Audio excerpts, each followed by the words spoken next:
ओ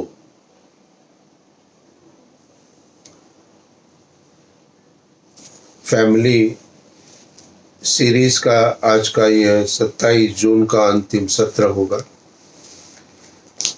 गत 5 दिनों के अंतर्गत वेद मंत्र के माध्यम से हमने समझने का प्रयत्न किया सबके कर्तव्य क्या क्या है।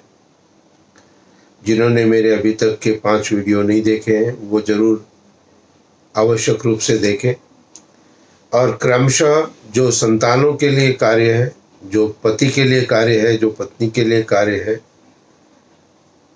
वो निश्चित रूप से सभी करना प्रारंभ करें। आज के इस अंतिम सत्र में हमारे घर के अंदर जो सीनियर सिटीजन्स हैं उनके लिए क्या कर्तव्य होते हैं और साथ ही परिवार के अंदर सुख शांति समृद्धि की जो हमने चर्चा की गत 5 दिनों में, इसका सारांश क्या निकलता है। तो सबसे पहले जो सीनियर सिटीजन्स घर के अंदर है उनके भी कर्तव्यों को बताया गया है कि वो अपने बच्चों के ऊपर अपना शुभ आशीर्वाद हमेशा प्रसन्नता से देते रहे। सीनियर सिटीजन जो घर के अंदर है, दादा दादी है, नाना नानी है, घर के बड़े हैं, उनका ये दायित्व है कि अपने संतानों को, बेटों को, बेटियों को, बहुओं को, सबको प्रेम दे, वात्सल्य दे, अपनत्व दे। और उस अपनत्व के माध्यम से उन सब की उन्नति के अंदर में आपको अपने दिशा निर्देश आवश्यक रूप से देने हैं, लेकिन जैसे अपनी वाणी का संतुलन आवश्यक रूप से करना है। विशेषतः सीनियर सिटीजन के लिए मैं अनुभव करता हूं कि उनको एक बात मुख्य रूप से करनी चाहिए कि अत्यधिक क्रोध का प्रयोग कभी भी परिवार के अंदर नहीं करना चाहिए। चाहे वो बेटे से बात कर रहे हैं, चाहे बहू से बात कर रहे हैं, चाहे बच्चों से बात कर रहे हैं, चाहे पोता पोती, नाता नातिन से बात कर रहे हैं, हमेशा अपने क्रोध को नियंत्रण में रखना प्रारंभ करें। एक क्रोध की जो एक स्वभाव आपका बन चुका है, इसके अंदर थोड़ा सा सौम्यता लाने का प्रयत्न जरूर करें। बड़े बुजुर्ग हमारे घर के अंदर, तो सबसे पहली बात जो मैं अनुभव करता हूं परिवार के सबसे बड़े सदस्य जो हमारे हैं सीनियर सिटीजन्स के लिए, कि वो अपनी अत्यधिक क्रोध का प्रयोग परिवार के अंदर नहीं करें। सांकेतिक क्रोध आप कर सकते हो, एक वाक्य में क्रोध आप प्रकट कर सकते हो। दूसरी जो बात मैं अनुभव करता है वो है कि सीनियर सिटीजन्स को अपने परिवार के किसी भी सदस्य की निंदा या कमी कहीं बाहर किसी से नहीं करनी चाहिए, अपने रिलेटिव से भी नहीं करनी चाहिए, अपने मित्रगणों से भी नहीं करनी चाहिए। क्यों? इसके पीछे कारण है कि जब भी आप अपने बहू की, बेटे की, बेटी की, पोता पोती की किसी की भी निंदा या कमी को बाहर किसी को बताते हो तो उन बच्चों के कानों में भी आपकी आवाज पहुंच जाती है और आपके प्रति उनके मन के अंदर सम्मान कम होता है। अधिकतर हम ये अनुभव करते हैं कि आज सीनियर सिटीजन्स के लिए, हमारे घर के बुजुर्गों के लिए हमारे अंदर, बच्चों के अंदर सम्मान नहीं है। इसका कहीं ना कहीं एक कारण शायद हम स्वयं भी हो सकते हैं। इसलिए हमें अपने परिवार की किसी भी निंदा या कमी को किसी बाहर से चर्चा नहीं करनी। जो कमी है, जो आपको लगती है, आपके बच्चों के अंदर है, बहुओं के अंदर है, पोता पोती, नाता नातिन किसी के अंदर है, उसको स्पष्ट रूप से उससे चर्चा करके बताना प्रारंभ करो और उसको समझाने का प्रयत्न करें। बस इतना कर्तव्य आपको होता है। एक उदाहरण मैं एक देता हूं कि एक बुजुर्ग माँ अपने प्रातःकाल भ्रमण के लिए पार्क में जाया करती थी। अनेकों सहेलियां उन माता की बन चुकी थी। वहां पर घर के अंदर बहू, बेटा, पोता पोती सब थे। अब एक दिन जब माता पार्क पहुंची तो वहां पर कोई सहेली नहीं आई थी, केवल एक ही सहेली आई थी। अब दो जने हैं तो फिर वार्तालाप दो के बीच में शुरू होता है। माता से उसकी सहेली ने एक प्रश्न किया, क्या बताओ बहू के क्या हाल है। और जैसे ही उन्होंने ये प्रश्न किया माता से, माँ ने अपनी बहू की बुराई और निंदा उस महिला से करना प्रारंभ कर दी। 5-10 मिनट तक बात करके जब माता अपने घर के लिए वापस हो रही थी तो उस महिला ने क्या किया, उसने अपना मोबाइल फोन निकाला और माता की जो बहू घर के अंदर थी उसको फोन लगा दिया और ये कह दिया कि बेटा तेरी मम्मी तो तेरे बारे में ये सब कह रही थी। बस कार्य हो गया खत्म। अपने परिवार के किसी भी सदस्य की निंदा बाहर करने से हमें कुछ प्राप्त नहीं होने वाला है, अपितु हानि होने वाली है। इसलिए अपने परिवार के किसी भी सदस्य की निंदा या कमी जो भी आपको दिखाई देती है उसको बाहर किसी से चर्चा का विषय आपको नहीं बनाना है। इस बात को आवश्यक रूप से सीनियर सिटीजन्स को ध्यान रखना चाहिए, घर के बड़ों को ध्यान रखना चाहिए। तो पहली बात, अत्यधिक क्रोध का प्रयोग नहीं करना है उन्हें। दूसरी बात, अपने परिवार में किसी की भी निंदा या कमी को बाहर किसी से शेयर नहीं करना है, चाहे वो आपके रिलेटिव्स क्यों ना हो। और तीसरी बात जो है वो है अपने सभी पुत्र को, पुत्र वधू को, अपने पोता पोती, नाता नातियों को एक प्रेम दो, वात्सल्य दो। अधिकतर जो बुजुर्ग हमारे सत्संग में जाते हैं वहाँ भजन भी किया, यज्ञ भी किया, सत्संग सुना भी, प्रवचन भी सुना, 1-2 घंटे परमात्मा के पास लगा के आ गए, ईश्वर की भक्ति में लगा के आ गए। और घर आने के साथ ही जैसे ही घर के अंदर एंटर करते हैं तुरंत ही क्या करते हैं वो हमारे घर के बुजुर्ग जो अभी 2 घंटे सत्संग करके आए, वो घर के अंदर एंटर करते ही देखते हैं सभी चीजें अव्यवस्थित है, बस वो चिल्लाना प्रारंभ कर देते हैं, अरे ऐसा क्यों पड़ा हुआ है, तुमको बोल के गई थी एक काम को करना, तुमने अभी तक नहीं किया है। बस वो अव्यवस्थता के साथ अपने घर के अंदर अपनी एंट्री को आपने कर दिया है। आपको विशेष ध्यान रखना है, जिस परमात्मा की समीपता के साथ आप शांतमय वातावरण के साथ में आपने अपने घर के अंदर अपना प्रवेश किया था, तो घर के अंदर घुसते ही आपको क्या करना है, आपको कहना है, अरे भाई सब लोग कहाँ कहाँ हैं, क्या क्या कर रहे हो बताओ। ये प्रसन्नता का भाव सभी सीनियर सिटीजन के मन के अंदर होना चाहिए, चिंतन के अंदर होना चाहिए, विचारों के अंदर होना चाहिए। आप अपने परिवार में अपने बहुओं के लिए, बेटों के लिए, अपने पोता पोती के लिए यदि अच्छे विचारों को मन में रखेंगे, अच्छी भावनाओं को यदि उनके प्रति आप रखोगे, तो आप देखोगे उनका आपको सेवा में उनके द्वारा आपके किसी भी महत्व को कम नहीं किया जाएगा। कहीं ना कहीं ये जो कमी हमारे अंदर है, सीनियर सिटीजन्स के अंदर है, उसको अपने जीवन से पूर्णतः बाहर करना है।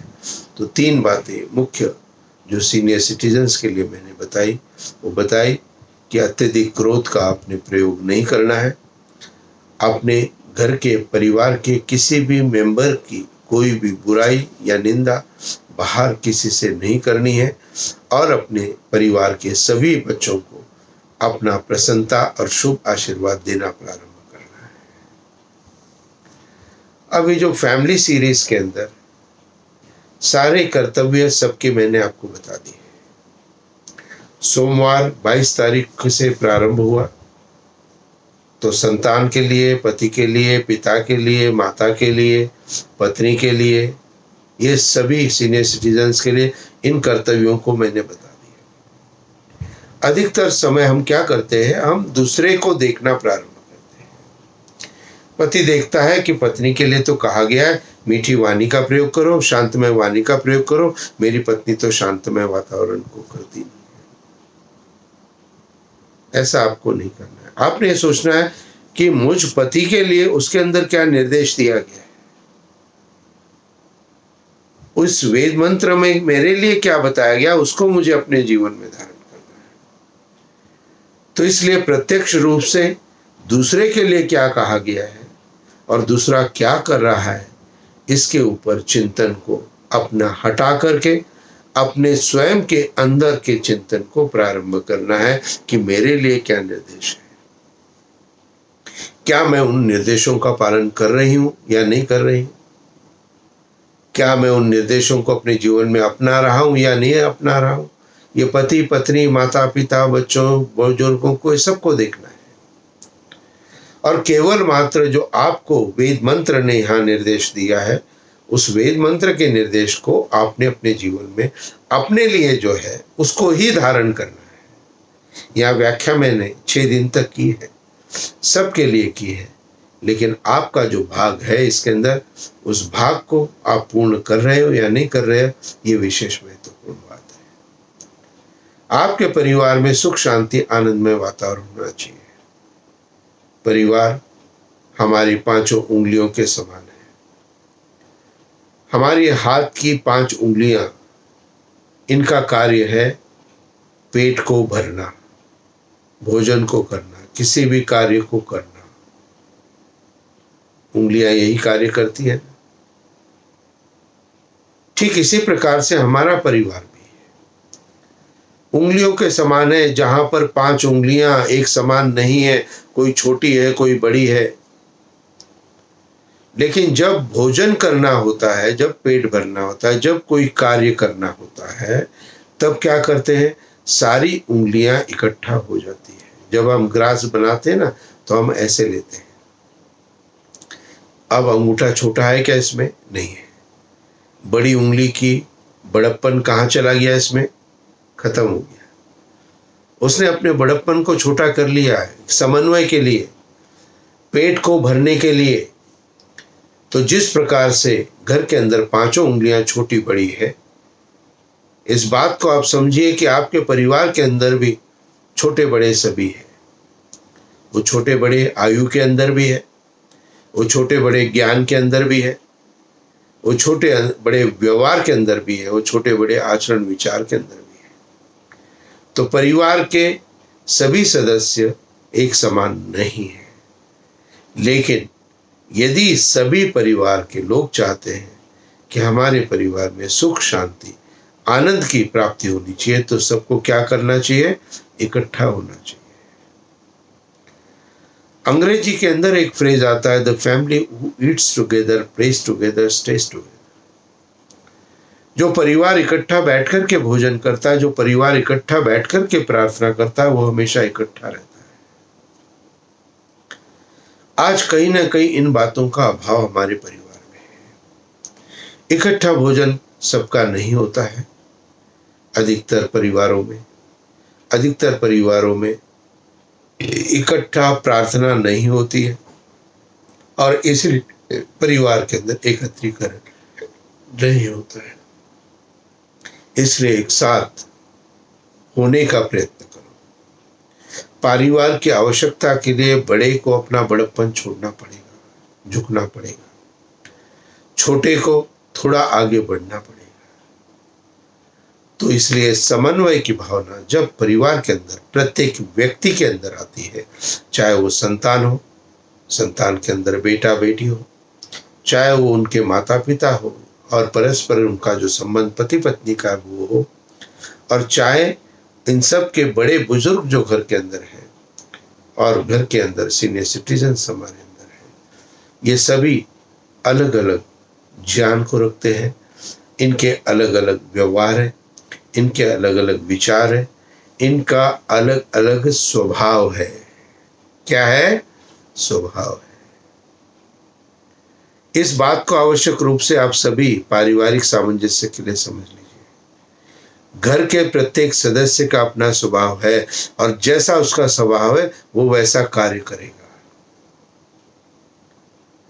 आपके पति का यदि स्वभाव है अत्यधिक क्रोध करने का, तो आप इस बात को धारण करें कि ये इनका स्वभाव है, इसलिए ये क्रोध कर रहे हैं।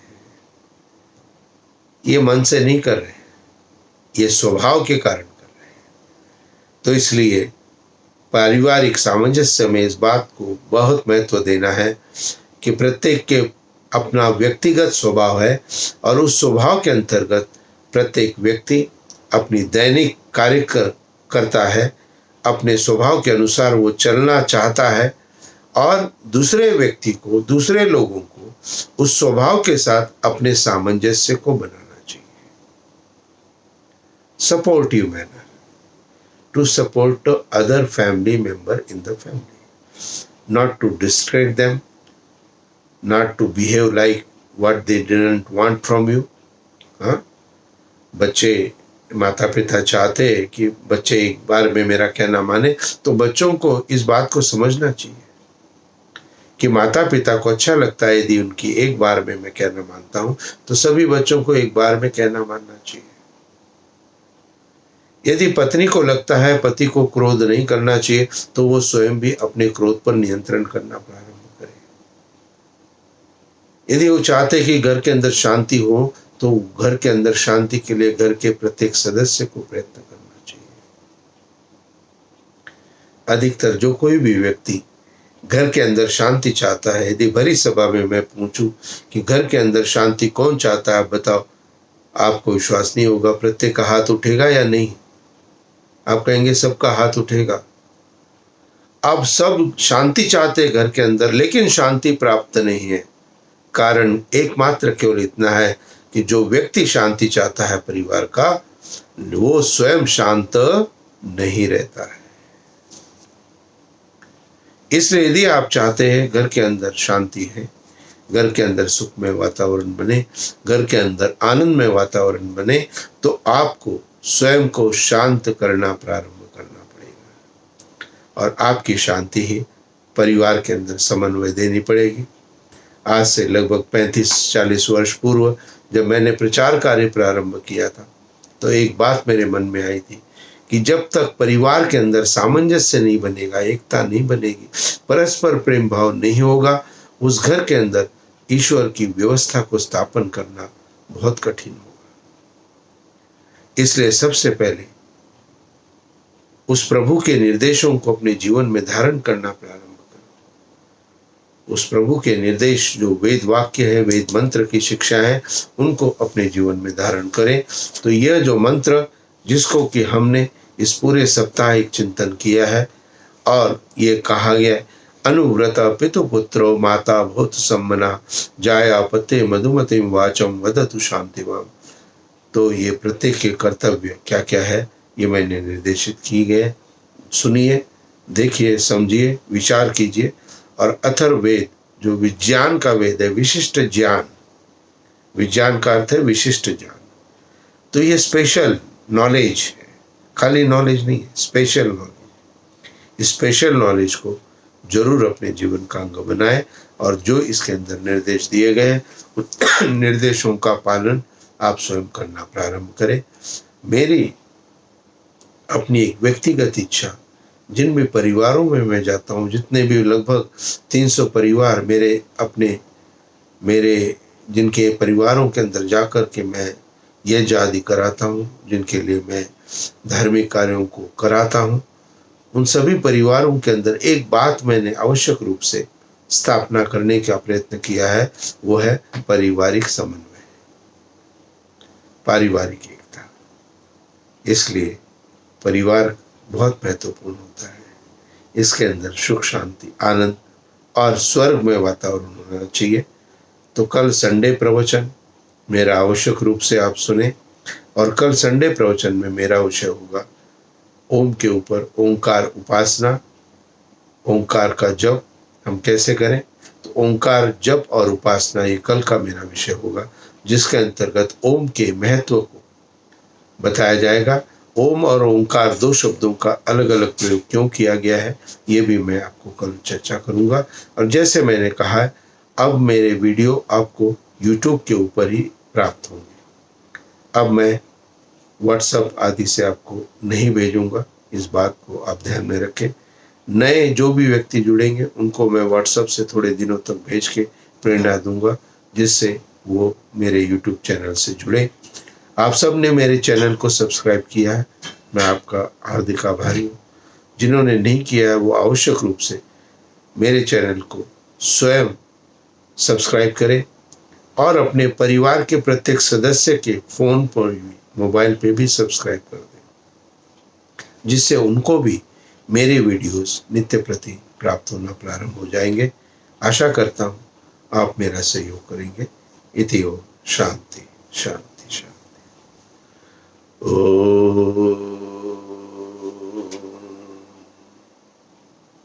शांति शांति शांति। नमस्ते जी।